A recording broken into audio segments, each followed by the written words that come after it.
Well, this latest patch coming to Texas Chainsaw proves that the team behind the game knows what they're doing, kind of. That's what we're going to be talking about today as I look at two of the biggest new patch items coming to the game that are designed to increase immersion and hopefully actually keep players coming back and keep players from leaving. But it leaves out one really crucial part of gaming as a whole. So we're going to cover all of this stuff. And of course, I want to hear from y'all after the video. Where do you think the state of the game is? I feel like I've been talking about this now for months, but it's always something with one of these new patches that really just conflicts. Like, I don't know which way they're going with this game. And so we need to talk about it. And I want to hear your opinion. If you like what I do, consider subscribing and hit your notifications so you never miss a video or live stream from me. Let's go and get into it. Okay, let's talk about fix number one, and that is the lobbies. So we all know that the lobbies in Texas Chainsaw have been trash for some time.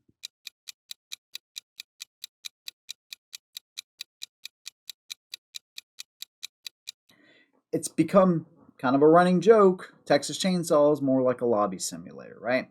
And while they've made some changes in order to speed up the process so we're not sitting in lobbies, for half the time we're playing, now they're implementing one that will punish you if you leave the lobby. This is only going to punish players that are in the pregame lobby. It's not going to affect anything if you're in game. So basically what they're going to do is if you DC or quit out of a pregame lobby, back out for whatever reason, you're going to be on a 3-minute cooldown before you can enter the next lobby. Now, again, you can start the game and you can leave within 5 seconds, 10 seconds of the match starting, and that's still going to kind of put people in a bad spot. And of course, one of the biggest reasons that people will dodge lobbies pregame is they want the character that they either paid for or the character that they play with most of the time. And that's how I am too. I like playing as Leatherface. You guys have seen me dodge a lobby here and there because I want to play as Leatherface. So, yes, I am kind of part of the problem, but I think lobby dodging could be fixed actually, and I don't know that a timeout is going to do it. Now, this is going to keep some people from backing out, but if you don't get the character that you play with most of the time, or you don't get the character that you've spent money into, then who wants to play like that? Now, I've seen some people say that, hey, what if we get disbanded or the timer runs out? Are we going to have a cooldown? None of that will affect you, right? If the party loses connection or the host loses connection or anything like that, or they just don't have enough suitable players, then of course that's not going to add a cooldown next time you try to go in. And of course, the cooldowns don't stack either. So if you have a 3-minute cooldown because you backed out or whatever, and then you go into the next game and you back out, it's not going to be 6 minutes, 9 minutes, so on and so forth. It's always going to be 3 minutes. But Gun has kind of gone back and forth with the lobbies. They've tried to improve them in some ways by removing the lobby timer and then by removing levels of the opposing team. But they also removed the 5 out of 7 players need to be readied up, and then the match just automatically starts. For some reason, they don't allow you to select a preference before you go in game, which may alleviate a lot of this issue. About having some form of SBMM. Now, this is mainly an issue when people are getting in the lobbies and backing out, but if you're like, let's say, a level 70 or 80 or 99, I don't know, cook, and you're playing with a level 1 or 2 Leatherface, chances are you're going to lose that game. Now, new players need to start somewhere, and having new players come into this game is much definitely something that you want, but just a slight version of SBMM. I can't even believe I'm saying this, but it really needs to be done where you have like level, 1 through 20. Those guys are going to play together. Now, if you can't find, 7 suitable 1 through 20 players, well, okay, then, you're going to go to the best connection-based match that you can find, but it's just going to kind of check those preferences off as you go down the line and try to put you maybe players 1 through level 30, because I don't know that you have enough players to kind of justify 1 through 20. I think you may need to open that up, and then everybody 31 and above is going to play together, right? And it's not always going to be like that, but for the most part, that may alleviate some people backing out. Another thing is maps. You want to play the map that you want. So having some sort of map voting in the pregame lobby might be another good way to alleviate people backing out. Now, you could also do like shared character abilities, or having the same characters on the same team, but they have to have different abilities. This is something that Gun created. They felt like every character needed to have these abilities that were specialized to them. And while it would be ridiculous to see a Connie kind of bulldozing over Leatherface and stunning him for a full minute like Leland does, there's still some that could be shared between the characters for sure. Maybe if you have somebody that loves running Ana and this person gets Ana and she has her ability where she can take more damage, well, maybe this other Ana can, run her secondary loadout. It's going to force her, hey, you can't run this loadout, but you can run another loadout that has her, I don't know, being able to pick locks quicker.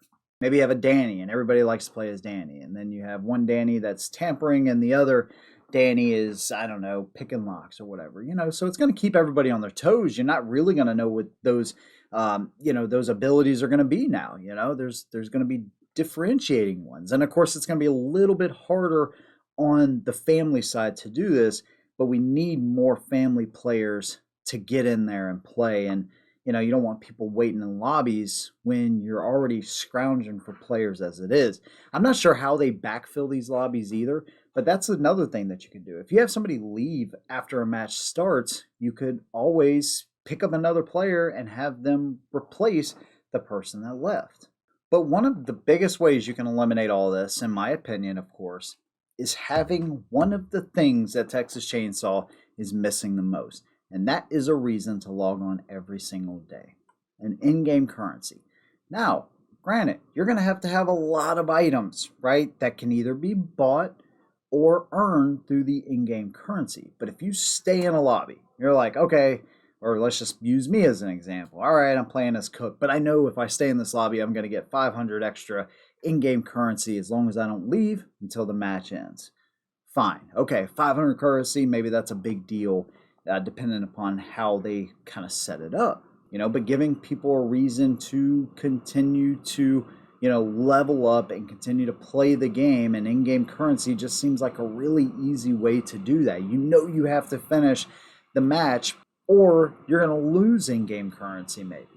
If you back out instead of a cooldown, you're going to lose in-game currency as well. Of course, they would have to set it up where if you lose connection, it's not going to count against you. That's something that they would have to do.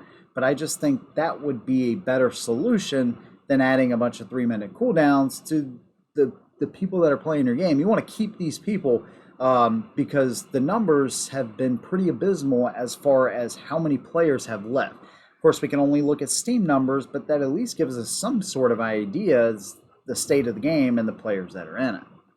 So I just think I've talked about in-game currency almost since the beginning of this game.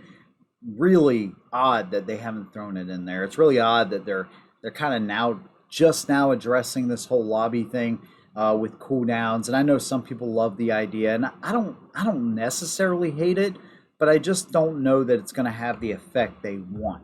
They're trying to pinpoint why are people leaving matchmaking, and I believe that if they can add cooldowns and stuff and get less people backing out, maybe they can figure out where the matchmaking issues really are. And unless something is totally jacked with their system, I mean, one of the biggest things in matchmaking is you need players, and in order to get and keep players, seems like a really easy way to do it. Maybe I'm just oversimplifying it though.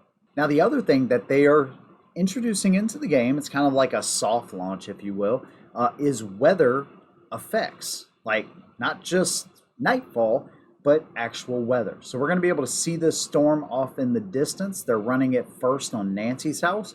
This is freaking awesome. This is like every horror game ever, or every horror movie ever. Thunderstorms and rain. I don't care. I say this respectfully, of course, but I don't really care that there wasn't rain and thunderstorms in the original Texas Chainsaw. In the game, I want to see that stuff. It's like Friday the 13th. It makes it really freaking awesome. It makes it eerie. It makes it cool. I don't know, dude. It's just a part of horror, and it's been missing in this game, and it's kind of ridiculous. And now they're adding it in, so this is great. Now, it's not necessarily going to affect Nancy's house right now. Again, they're just kind of adding it where you'll be able to see it, you'll be able to hear it, but there's not going to be any, like rainfall in this map. But they did say that they're going to add it to each one of the maps. Really interested to see how that play out. But dark mode, thunderstorms, rain, these are things that we want to see in our horror games. Make Texas Chainsaw fun again. You got to add these different things. You got to add, and of course maps. We need maps. We need new players, and we need new killers. We need new victims in the game. These are things that have to be added because, and here's the biggest issue. I know people are going to say, "Oh, well, you could only add so many new characters into the game and new maps. How quickly do you want them to add this stuff?" Well, if they're not going to have some sort of achievement system or in-game currency or something you can earn, then new maps and characters is the only thing that keeps new players, unless you're like so devoted to the game that you're like, dude, I just love this and I want to play it every single day. Most people are like that, though. You got to have a reason to log on. And so, Gun has kind of created this atmosphere for themselves. They didn't create any kind of in-game currency or unlockables. I mean, and we're talking about simple things. We're talking about all their stupid outfits and stuff that are just look the same. I mean, it's like 7 of the same thing, right? Why can't those be unlockables with in-game currency?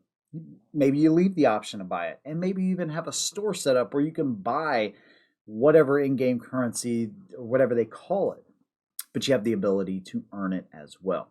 I think that will alleviate a big part of this. And I'm talking like emotes even, or loading screens, different customization options. Hell, even if you gave people the option to customize Leatherface's apron to different colors. I don't know, dude. It just seems so simple to me. But man, that's where we're at. I got a lot more I can say on this subject, of course, but I'm going to leave it there. They do one thing that's really good. They do another thing that's just kind of weird. And I don't know how much of a difference that's going to make, but maybe it helps them out on the back end, and they're able to fix something with these lobbies, because people need to be able to get in the game. I've said it before. I'll say it again. If you only have a couple hours a night to game, are you going to choose Dead by Daylight, where there's unlockables, there's in-game currency, the games are going to go quick and all this kind of stuff, or you're going to play Texas Chainsaw, where 25 to 40% of your time is going to be spent in a lobby? I think the choice is pretty clear. Honestly, dude, Killer Clowns coming out, it really kind of concerns me that this game is going to fall by the wayside. I hope it doesn't happen, which is why I continue to make these videos. I'd love to hear from you guys. What's your opinion on this, man? And let me know if you're enjoying the game still. Let me know if you're looking forward to Killer Clowns, and love to hear from you guys. Again, if you like what I do, consider subscribing, hit your notifications so you never miss one from me. See you in the next one, and as always, hold them down.